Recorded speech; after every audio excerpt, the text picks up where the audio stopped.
देखिए ना सर, ये सब क्लियर है सर। मैं ऑलरेडी स्टडी कर चुका हूँ मनोज जी। ये जो टैक्स बचाने के चक्कर में आपने अनऑथराइज्ड क्लेम्स और इलीगल ट्रांजैक्शंस किए ना, ये सरकार की नज़र में बहुत बड़ा क्राइम है। आप जानते हैं इसकी सज़ा 10 साल तक की जेल और 20 लाख रुपए जुर्माना है। अब इंक्वायरी बंद करने के लिए मैंने मेरे सीनियर्स को 10 लाख रुपए में कन्विंस किया है। Thank you Kulkarni sir. पैसों के लिए मैंने अपना ये घर गिरवी रखा है। कुछ दिन और ठहर जाइए, आपका काम हो जाएगा। आप एनफोर्समेंट डिपार्टमेंट के इतने बड़े अफसर हो, कुछ और मोहलत दीजिए ना प्लीज। मैं बात करता हूँ मेरे सीनियर से, और अभी तो बात कीजिए आपके पार्टनर से, परेश जी ना। हाँ, चाह क्यों नहीं ना।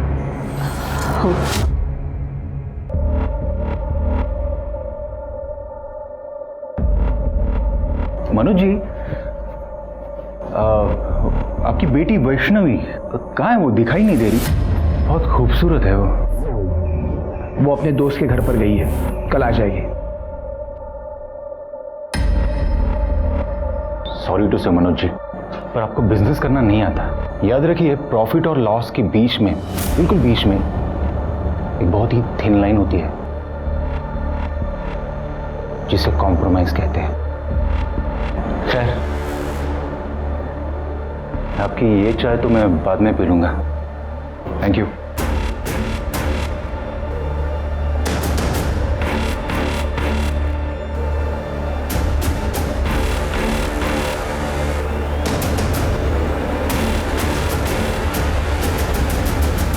पता नहीं परेश फोन क्यों नहीं उठा रहा है।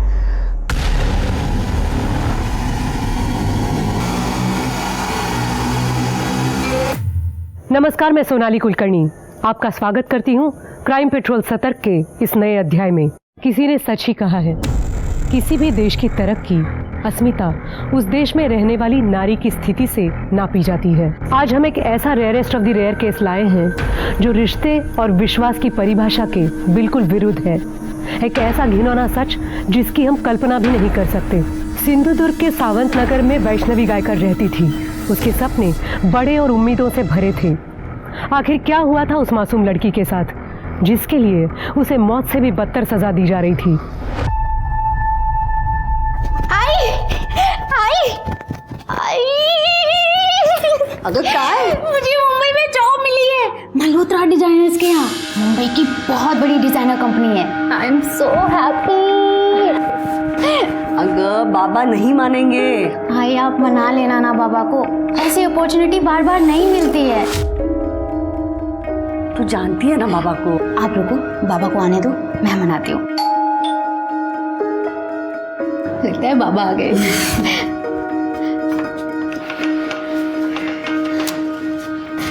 हाँ हाँ, आज भेज देंगे आज। नमस्कार। हाँ हाँ, थैंक यू।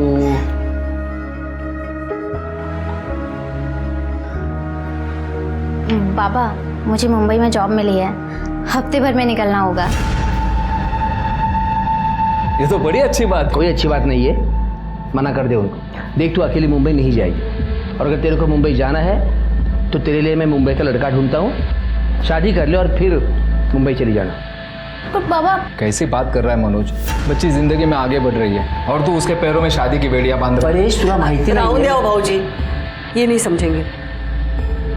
खानदान परंपरा यही नजर आता है इनको। हाँ, नजर आता है, इसलिए तो मुझे अपनी मर्यादा पता है, और हर एक को अपनी मर्यादा का पता होना जरूरी है। तुझे मुंबई जाना है, शादी कर ले और फिर आराम से मुंबई चली जाना। That's final. बाबा,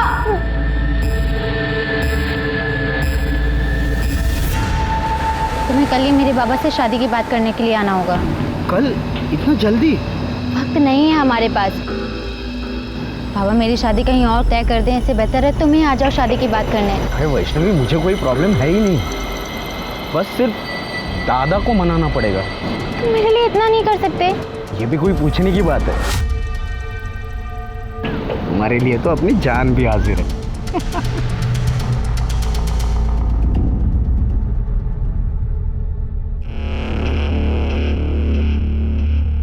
वैष्णवी, अरे वाह, इतना सज धज के कहाँ जा रही है? कहीं जा नहीं रही हूँ। ऋषि आ रहा है अपने भाई के साथ घर पे शादी की बात करने के लिए, उसी का वेट कर रही हूँ।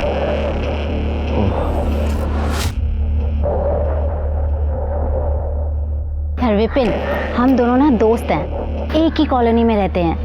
ये प्यार व्यार के चक्कर में ना हमारी दोस्ती मत खराब कर। हाँ, ज़्यादा लेक्चर मत दे। All the best.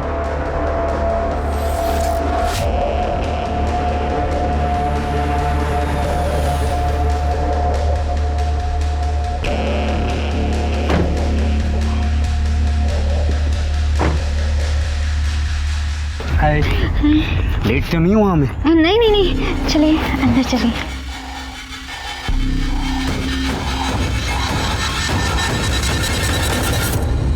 मनोज बाबू, परेश बाबू, पहले हमारे बीच जो कुछ भी हुआ उसे भूल जाते हैं। ये दोनों एक दूसरे से बहुत प्यार करते हैं, शादी करना चाहते हैं। वैसे मेरा भाई ग्रेजुएट है, एड एजेंसी में काम करता है, अच्छा खासा कमा लेता है। खुश रखेगा आपके बेटी को। सीधा साधा है मेरा भाई। सीधा साधा? तो तुम्हारा ये सीधा साधा भाई पड़ोस में रहने वाली कॉलगल योगिता के पास क्या कर रहा था? परेश, क्या बोल रहे तू? यो क्या बोल रहे हो काका? दिखाता हूँ। ये कौन है? तू ही है ना? देख ले, तुम्हारा सज्जन भाई। बगा।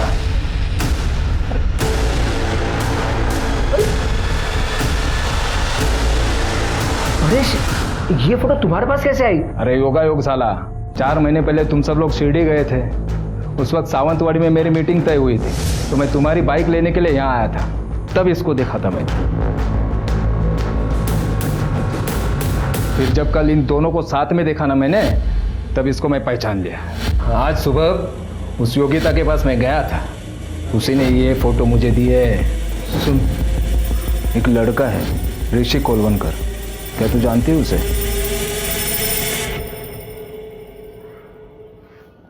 यही ना,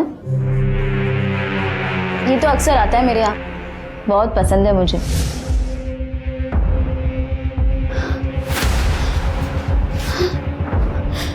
वैष्णवी, वैष्णवी मेरी बात सुनो।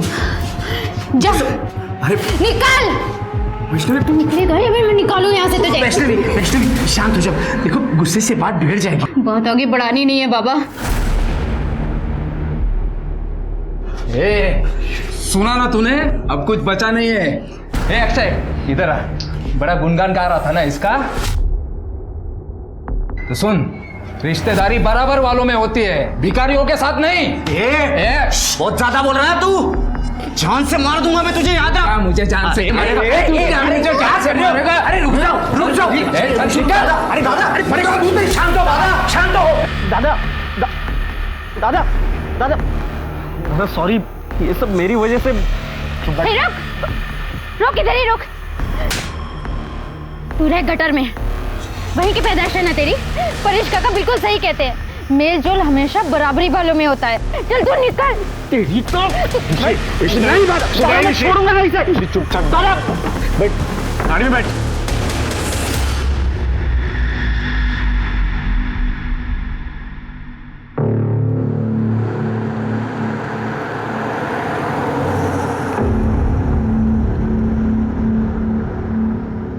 मुझे ना बड़ा मजा आ रहा है तुझे ऐसे देखने में। वैसे तेरे हिस्से का आधा प्यार तो तेरा आशिक मुझे कर ही चुका है। अब तू और मैं बराबर।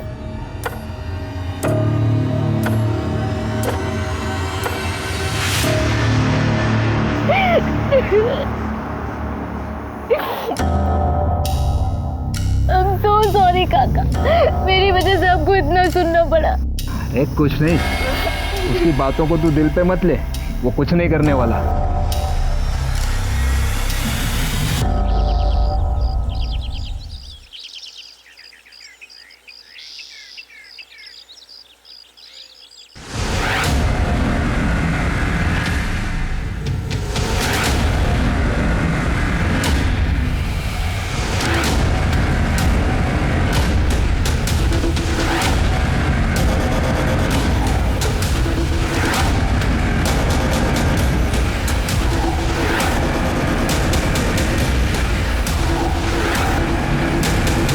छिड़के जरा चेक करो। और तुम लोग जरा आसपास चेक करो, कुछ मिलता है क्या? इसके सर पे काफी गहरी चोट है, बॉडी पे और कहीं कोई स्ट्रगल का निशान नहीं है।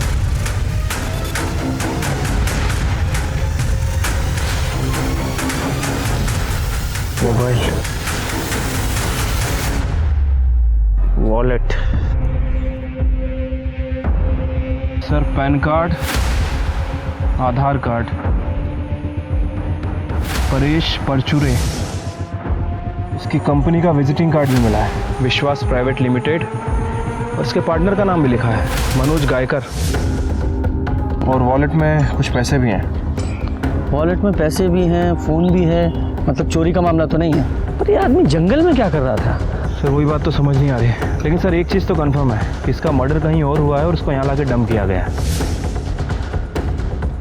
हाँ, हो सकता है, क्योंकि ज़मीन पर इतना खून भी नहीं बिखरा है। शिरके, फॉरेंसिक को बुलाओ और इसकी फैमिली को इन्फॉर्म करो। ठीक है सर। स्वाति, एम्बुलेंस को फ़ोन करो, बॉडी को पोस्टमार्टम के लिए भेजो। सर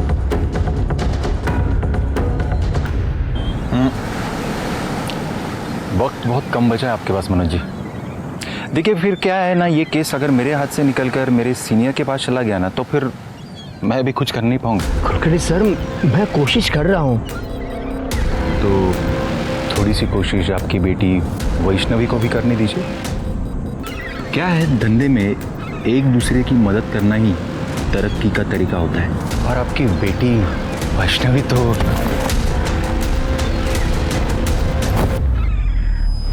ये गलती दोबारा मत करना, वरना 10 लाख के 20 लाख देने पड़ेंगे। परेश, परेश, परेश उठा ना। क्या क्या? परेश का खून हो गया? अरे देवा, कैसे? परेश जी को आप कैसे जानते थे? अरे सर, वो मेरे भाई जैसा था। एक्चुअली हम दोनों की एक छोटी सी कंपनी है। हमारे एरिया के काफ़ी सारे लोग दुबई में रहते हैं। वो वहाँ से पैसे भेजते हैं और हम उन पैसों को इंडियन करेंसी में कन्वर्ट करके उनके घर वालों को देते हैं 2% कमीशन काट कर। हमने सुना है कि आप दोनों पार्टनर्स के बीच में कुछ अनबन चल रही थी। हाँ, छोटे मोटे प्रॉब्लम्स तो होते ही रहते हैं ना पार्टनर्स के बीच में, और उसकी वजह थी सर। एक्चुअली परेश को सट्टा खेलने की आदत थी और इसकी वजह से अकाउंट से काफ़ी सारे पैसे उसने निकाले थे। बस उसकी वजह से बहुत नुकसान सहना पड़ता था। तो इस वजह से तुमने अपने पार्टनर की जान ले ली? सर मैंने परेश को नहीं मारा, आप विश्वास कीजिए सर। एक मिनट। हाँ पूजा बेटा, वैष्णवी को जल्दी घर भेज देना। हाँ। क्या? लेकिन उसने तो कहा था वो तेरे घर जा रही है। ठीक है, थांबा एक मिनट।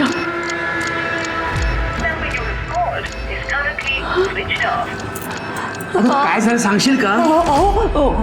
वैष्णवी पूजा के घर में नहीं गई। तू वैष्णवी को फोन लगाओ ना। लाओ फोन, उसका फोन स्विच ऑफ आ रहा है। क्या हुआ? ये वैष्णवी कौन है? साहब वो हमारी बेटी है हमारी। क्या हुआ है, डिटेल में बताइए। वो कल ना सारे एलियन बोल तो। मैं पूजा के घर जा रही हूँ। हम दोनों को एक ही असाइनमेंट मिला है, उसे पूरा करने। अच्छा, वो रात को लेट हो जाएगा तो मैं वहीं रुक जाऊंगी और सुबह 11 बजे तक वापस आ जाऊंगी। बाबा से पूछ। बाबा जाऊँ? ठीक है, अपना स्कूटर लेके जाना। पर वो तो ख़राब पड़ा है। मैं रिक्शा से चली जाती हूँ, 50 मिनट की दूरी पर ही है उसका घर, मानिक नगर में। ठीक है, संभाल के जाना पर। ठीक है, होगा। सर अब पूजा कह रही है कि वैष्णवी उसके घर पर गई नहीं। तो वैष्णवी किसी और फ्रेंड के घर पे चली गई होगी। नहीं सर, ये पक्का उसी का काम है। किसका? ऋषिकेश कोलवणकर।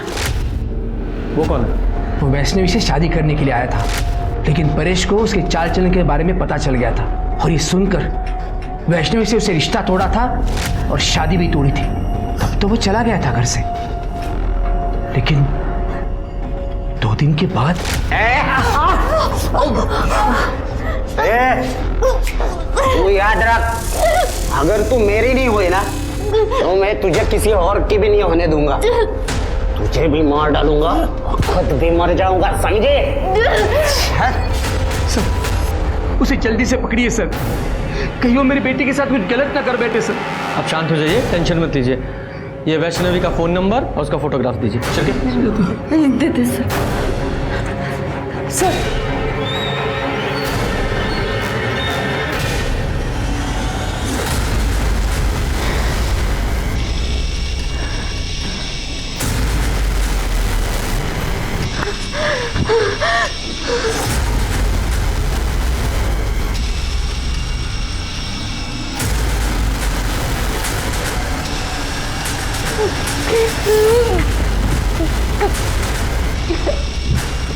कपड़े उतार।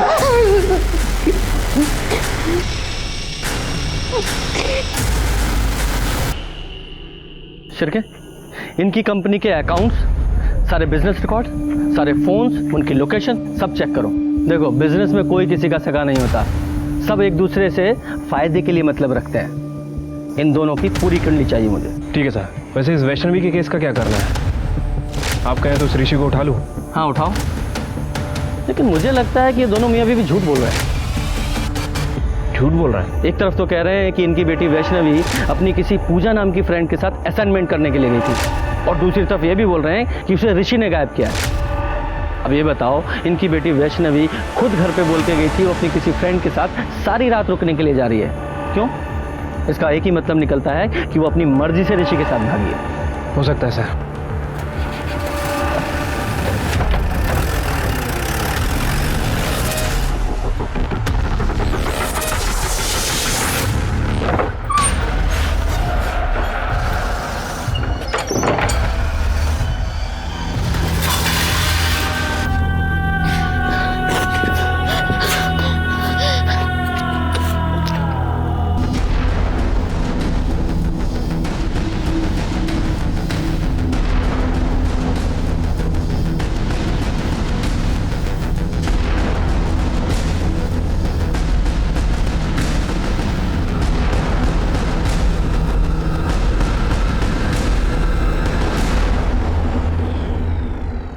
सर, परेश की पोस्टमार्टम रिपोर्ट के हिसाब से उसकी मौत 10 तारीख को करीब 3 से 4 बजे के बीच हुई। उसका सर दीवार पर पटक कर उसे मारा गया।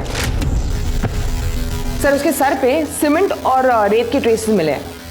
इसका मतलब ये कंफर्म है कि परेश को कहीं और मारा गया और बाद में उसकी बॉडी को जंगल में ले जाकर डंप कर दिया गया। Yes sir. सर, जैसे आपने कहा था, मैं ऋषि के घर गई थी। वहां मेरी बात उसके बड़े भाई अक्षय कोलवनकर से हुई। ऋषि तरह गोवा गया है? क्यों? उसका वो एड एजेंसी का मीटिंग होता है, अक्सर जाया करता है। क्या हुआ मैडम, इतनी पूछताछ क्यों हो रही है? वैष्णवी अपने घर नहीं गई है 2 दिन से।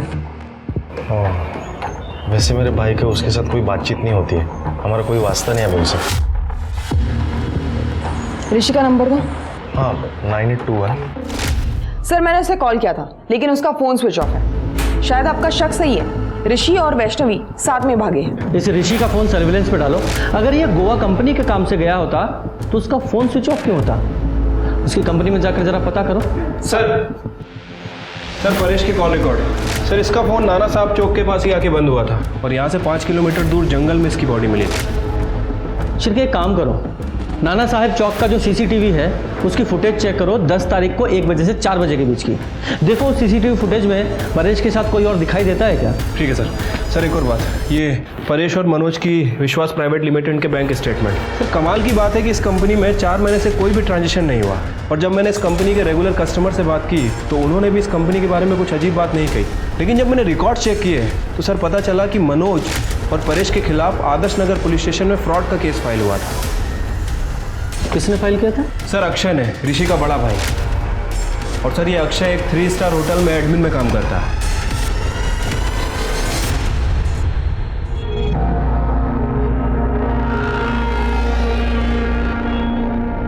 अब क्या हुआ सर? परेश परचूरे को जानते हो? उन्हें कैसे भूल सकता हूँ सर। परेश भाऊ और मनोज भाऊ, उन्होंने 1 साल पहले मेरे 3 लाख रुपए डुबाए। कैसे? सर, मैं पहले दुबई में काम किया करता था, तब मैं विश्वास प्राइवेट कंपनी के थ्रू घर पे पैसे भेज दिया करता था। तब वो 2% कमीशन लिया करते थे सर।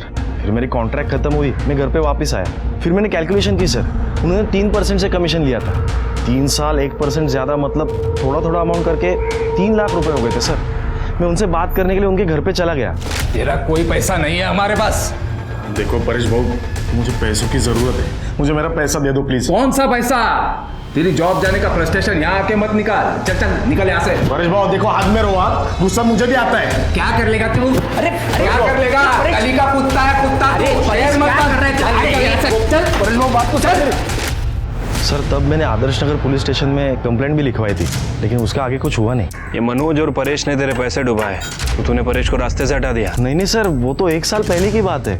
मेरी अच्छी खासी जॉब चल रही है सर यहाँ पे। एक बात बता, तुम लोगों में इतनी कहा सुनी हुई है, फिर भी तू वो मनोज की बेटी वैष्णवी का हाथ मांगने गया तेरे भाई के लिए? सर मैं जितनी नफरत उनसे करता हूँ ना, उससे कई ज़्यादा प्यार मेरे भाई से करता हूँ सर। उसकी खुशी के लिए मैंने मेरा मन बदल दिया सर, लेकिन उन लोगों का नहीं बदला। रिश्तेदारी बराबर वालों में होती है, भिखारियों के साथ नहीं। बहुत ज्यादा बोल रहा है तू, मैं जान से मार दूंगा देखो। मतलब तेरे भाई के पास भी मर्डर करने का मोटिव है? सर नहीं सर, वो तो उसने उस दिन गुस्से में बोल दिया था, वो ऐसा नहीं कर सकता, वो तो बहुत सीधा साधा है। ये तेरा सीधा साधा भाई लड़की को लेके भागा है, मालूम है ना तुझे? नहीं सर, ऐसा नहीं हो सकता, वो गोवा गया है, मैंने मैडम को बताया ना। गोवा गया तो फोन क्यों बंद है उसका? पता नहीं सर, शायद कोई नेटवर्क की प्रॉब्लम हो सकती है ना सर। उससे कोई कांटेक्ट होती है ना तो मैं खुद आपको कांटेक्ट करता हूँ, मैं सबसे पहले आपको बोलूँगा। भूलना मत, समझा?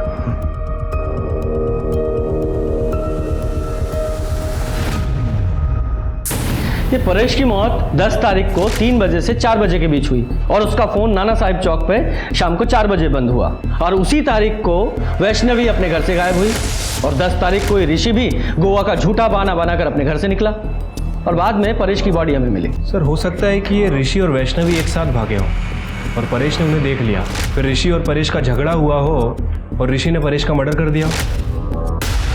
हाँ, पॉसिबिलिटी तो है, क्योंकि 10 तारीख को 1:30 बजे से 2 बजे के बीच में वैष्णवी ऋषि दोनों का फोन अपने अपने घर पे स्विच ऑफ हुआ। मतलब उन्हें पहले से पता था कि उन्हें कब और कहां मिलना है और कहां जाना है। हाँ सर, कॉल रिकॉर्ड्स के हिसाब से 5 से 10 तारीख के बीच वैष्णवी और ऋषि में अक्सर कॉल्स हुए। इसका मतलब है दोनों में सुलह हो चुकी थी। शिरके एक काम करो, ऋषि और वैष्णवी के फोटोग्राफ्स आसपास के सभी पुलिस स्टेशन में सर्कुलेट करो। बोलो जहां भी दिखे तुरंत अरेस्ट करें। ठीक है सर।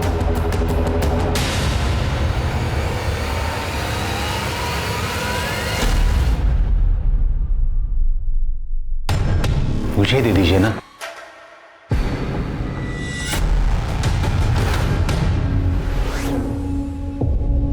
वाह, खूबसूरती की तारीफ ना हो ना तो तौहीन हो जाती है। सुजाता ऊपर जाओ।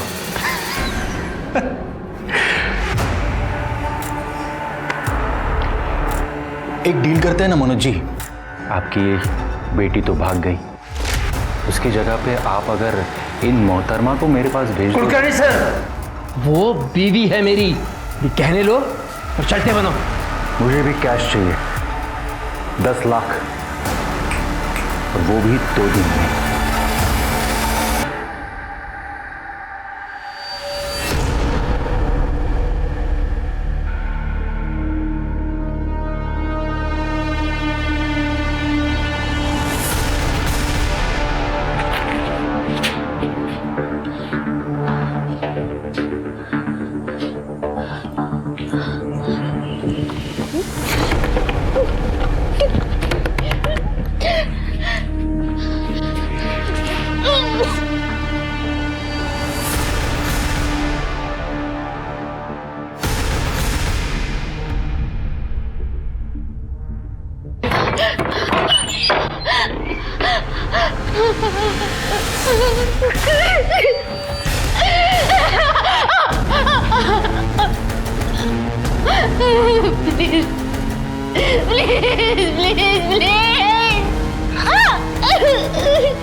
तमाम कोशिशों के बाद भी पुलिस परेश के कातिल तक नहीं पहुंच पा रही थी और दूसरी तरफ वैष्णवी पर अत्याचार और शोषण बढ़ता जा रहा था। पुलिस वैष्णवी को ढूंढने की हर मुमकिन कोशिश कर रही थी, लेकिन उनके हाथ कोई कामयाबी नहीं लग रही थी। फिर अगले दिन कुछ ऐसी घटना घटी जिसने पुलिस को सिर्फ हैरान ही नहीं बल्कि सोचने पर भी मजबूर कर दिया।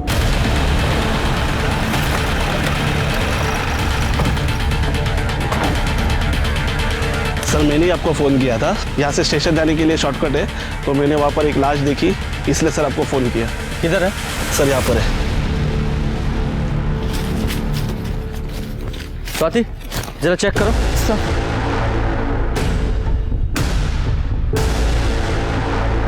कर जरा आसपास चेक करो।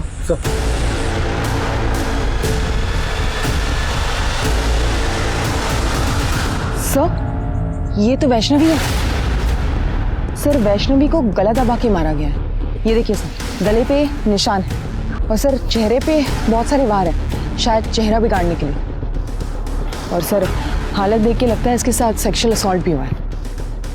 मेंटल और फिजिकल टॉर्चर दोनों हुआ है इसके साथ। इसकी फैमिली को इन्फॉर्म करो और फॉरेंसिक टीम को बुलाओ, बॉडी को पोस्टमार्टम के लिए भेजो।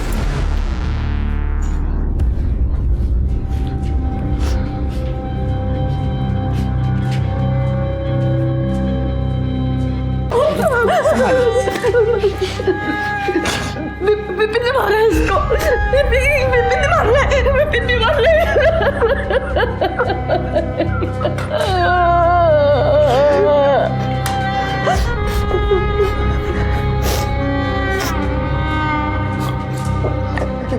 सर वो विपिन हमारे एरिया में ही रहता है। मेरी वैष्णवी ने उसके प्यार को कभी एक्सेप्ट नहीं किया, फिर वो उसका पीछा करने लगा और एक दिन मेरी और ऋषि की अब बात नहीं होती।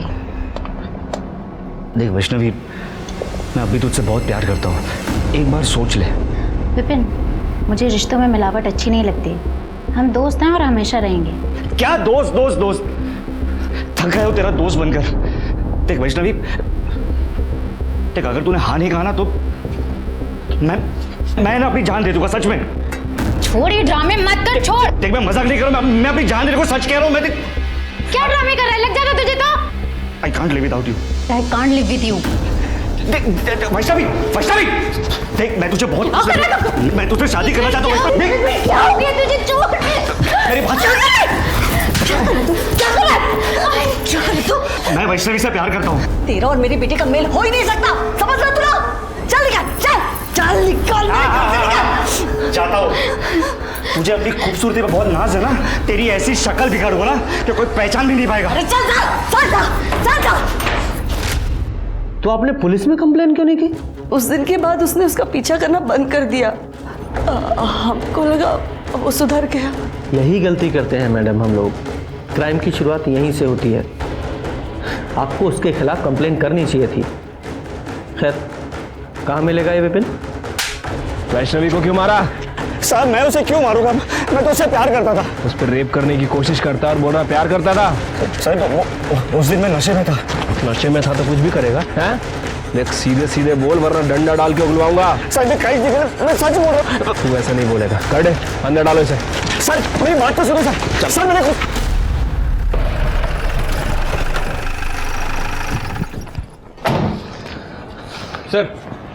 सर हमने विपिन को उठा लिया है और सर ये वैष्णवी की पीएम रिपोर्ट। सर इसके हिसाब से उसकी मौत 14 तारीख को रात 2 बजे से 3 बजे के बीच में हुई है। गला घोटने की वजह से उसकी मौत हुई है सर।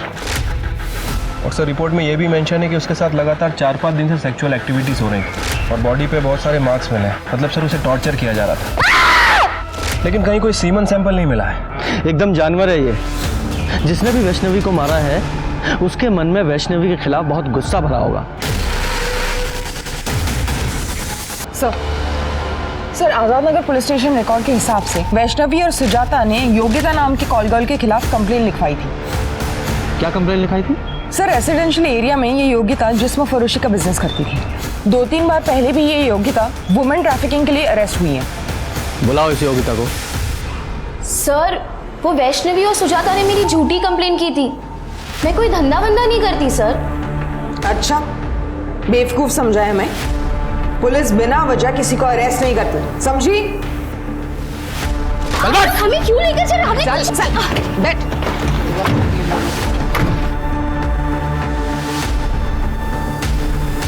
सुजाता और वैष्णवी ने तुझे अरेस्ट कराया था। तूने बदला लेने के लिए उस वैष्णवी को बेच डाला, उसे किडनैप करवा दिया और जब वैष्णवी ने वहां से भागने की कोशिश की तो मरवा दिया उसे। सर वो धंधा मैं पहले ही करती थी, अब मैंने वो सब छोड़ दिया है। और वैष्णवी को मैंने नहीं मारा है सर।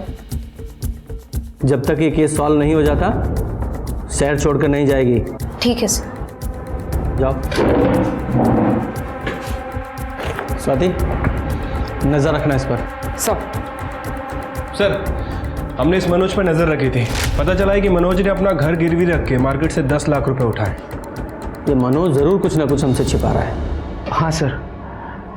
सर लेकिन एक बात मैंने आपसे छुपाई है। कौन सी? एक्चुअली परेश टैक्स और जीएसटी बचाने के चक्कर में पैसों की बहुत हेरा फेरी करता था। मैंने उसे बहुत बार समझाया पर उसे कभी माना नहीं।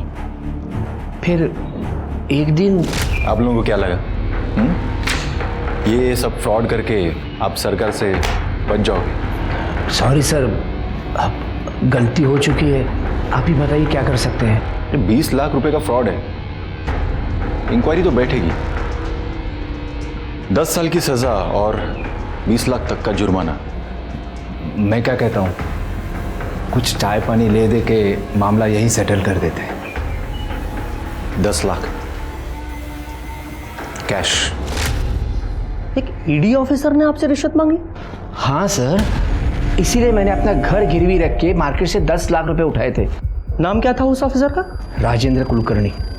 आपके पास नंबर है उसका? हाँ। शिरके, नंबर लगाओ।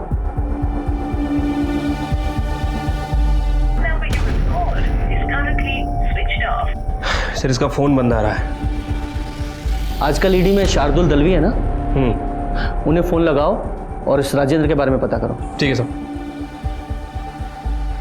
और मनोज जी, आपको पता है ना रिश्वत देना और लेना दोनों अपराध हैं? मुझे पता है सर, लेकिन मैं बहुत डर गया था। बाबा, मैं मार्केट जाके आती हूँ। हाँ, संभालो जा।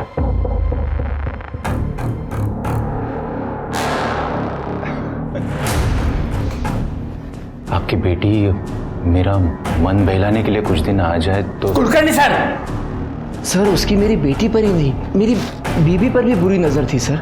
इसलिए सोचा कि उसके सारे पैसे उसको देकर मामला खत्म कर दूं बस। मनोज जी, ये बात आपको हमें पहले बतानी चाहिए थी, यहां तक नौबत नहीं आती।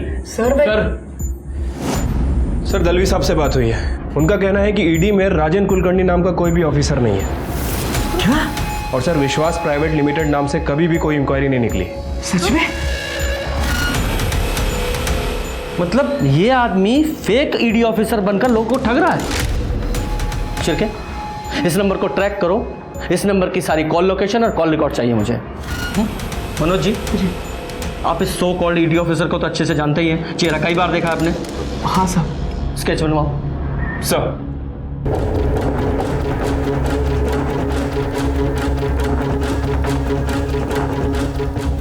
सर उस ऑफिसर का फ़ोन अभी तक स्विच ऑफ है सर, और मैंने उसके कॉल रिकॉर्ड चेक किए हैं। उसने सिर्फ और सिर्फ मनोज जी को ही फ़ोन किया था। और एक और बात सर, उसके फ़ोन की लोकेशन कभी कभी योगिता के घर के आसपास की थी। योगिता, ये मनोज जी की नेबर ना? Right sir. सर, इनके ब्रीफिंग से ये स्केच बनाया है। यही है वो राजेंद्र कुलकर्णी।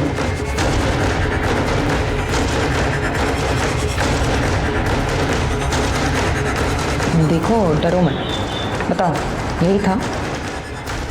हाँ सर, ये एक बार आया था। ये योगिता, ये अपना पुराना दोस्त है, इसे मजा आना चाहिए।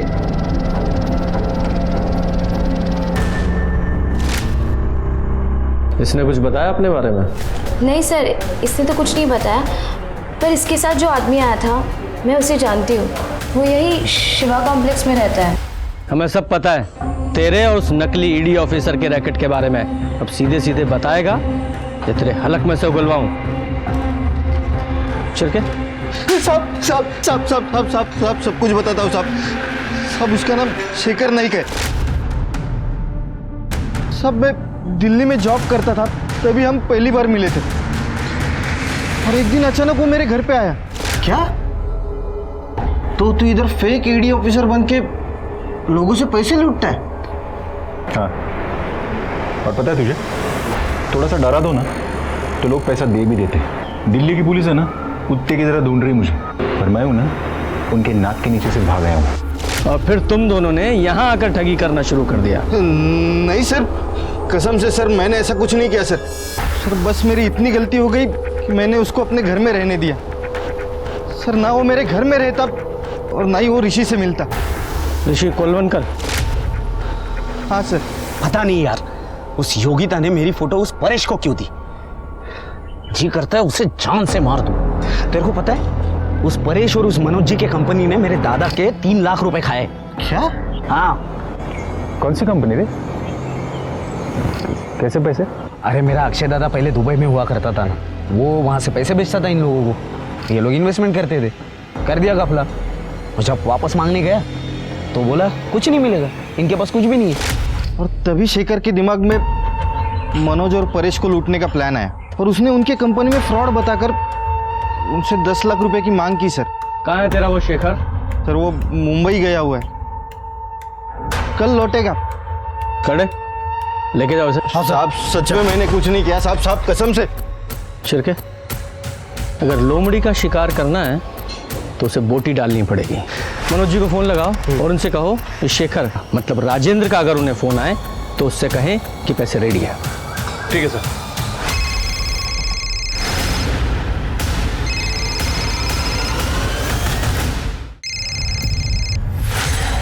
हाँ कुलकर्णी सर। पैसे का बंदोबस्त हो गया? हाँ बंदोबस्त हो गया है, आप आ जाइए पैसा लेने के लिए। नहीं पैसा तुम लेके आओगे कल शाम 4 बजे बीच रिजॉर्ट।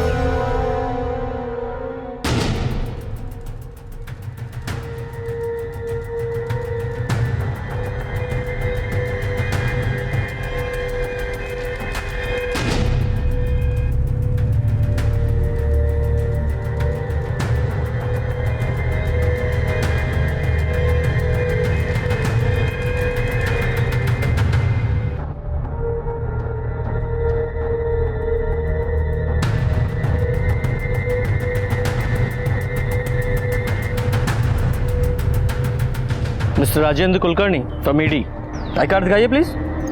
हाँ।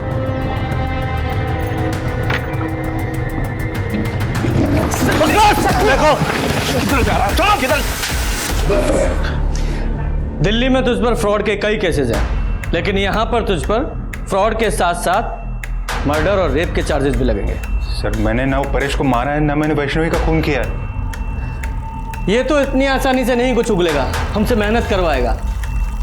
तू ही बता दे, तू तो इसके साथ प्लान में शामिल था ना? सर मैं तो किसी भी प्लान में नहीं था सर। सर वो वैष्णवी को मैं जानता भी नहीं है सर।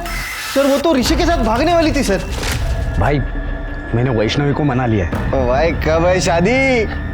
नहीं ना यार, यही तो प्रॉब्लम है, उसके घर वाले नहीं मान रहे। लेकिन अक्षय दादा ने बोला है कि तुमको भाग के शादी करनी चाहिए और इसके लिए हम लोग परसों भाग रहे हैं। अक्षय दादा हमारे रहने का वगैरह सब बंदोबस्त कर रहा है। ऋषि की तुमसे कब बात हुई थी? सर वो कुछ हाँ 8 तारीख को। और 8 तारीख को ऋषि ने तुमसे कहा था कि वो 10 तारीख को वैष्णवी के साथ भागने वाला है। हाँ सर। वैष्णवी के साथ साथ 10 तारीख को वो परेश भी गायब हुआ था। शिरके, इस अक्षय ने हमसे झूठ बोला है कि ऋषि गोवा गया हुआ है। इस अक्षय पर नजर रखो, क्योंकि उसका झूठ सबूत के साथ उसके सामने रखेंगे।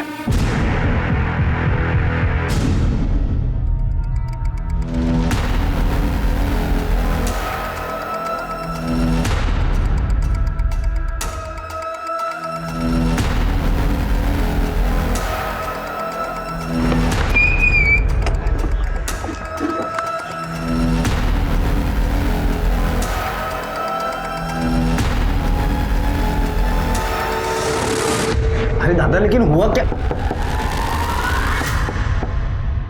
कौन देख? हाँ मैं देखता हूँ।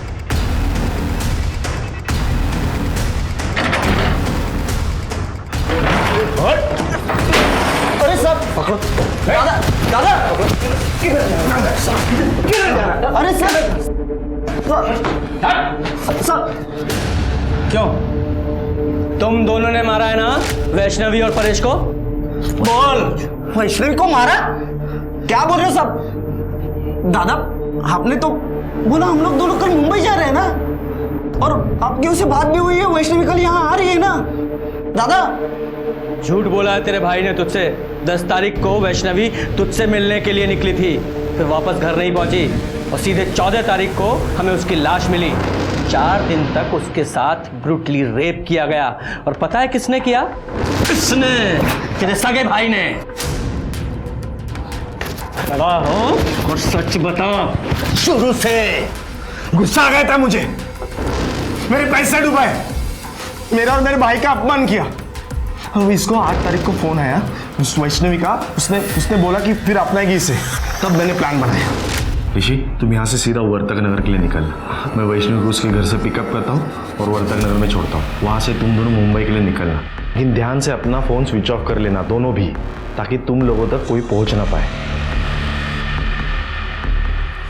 मैं पूजा के घर जा रही हूँ। हम दोनों को एक ही असाइनमेंट मिला है, उसे पूरा करने।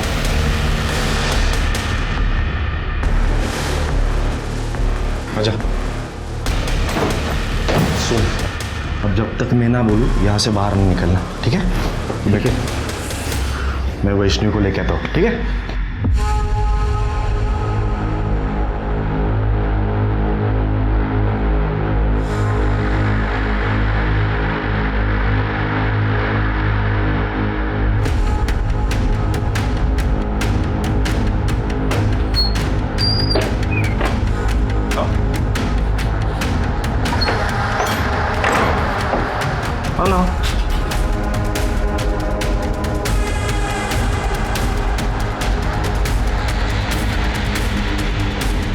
दादा, आप कहाँ लेके आए हैं मुझे?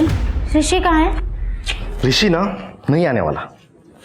तुम्हें सबक सिखाने के लिए मैं अकेले ही काफी हूँ।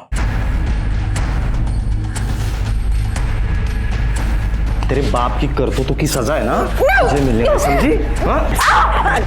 अक्षय, काका! क्या चल रहा है तुम लोगों का यहाँ? काका, ये मुझे धोखे से लेके आया है। फिर तो अच्छा हुआ मैं तुम्हारे पीछे आ गया। क्या रे, वो चर्बी चढ़ी है क्या तुझे? तो देखना है मेरे में कितनी चर्बी है।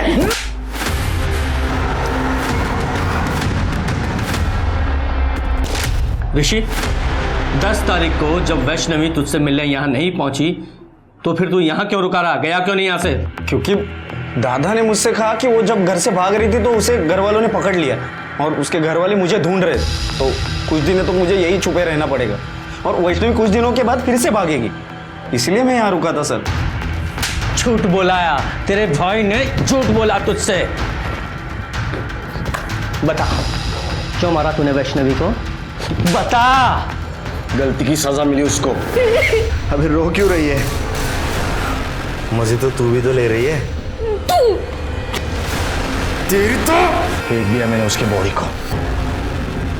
मुझे ऋषि ने विपिन के बारे में बताया था। मुझे अपनी खूबसूरती पे बहुत नाज है ना, तेरी शक्ल ऐसी बिगाड़ूंगा ना कि कोई पहचान नहीं पाएगा, समझी? सारा शक उस विपिन पे जाए, इसलिए वैष्णवी का चेहरा बिगाड़ दिया मैंने। ब्लेड से वार किया, बिगाड़ दिया उसका चेहरा। दादा, तुमने मुझे इतना बड़ा धोखा दिया, मैं तुम्हें कभी माफ नहीं करूंगा। अब मैं कोशिश करूंगा तुझे उम्र कैद नहीं, सीधे फांसी होगी।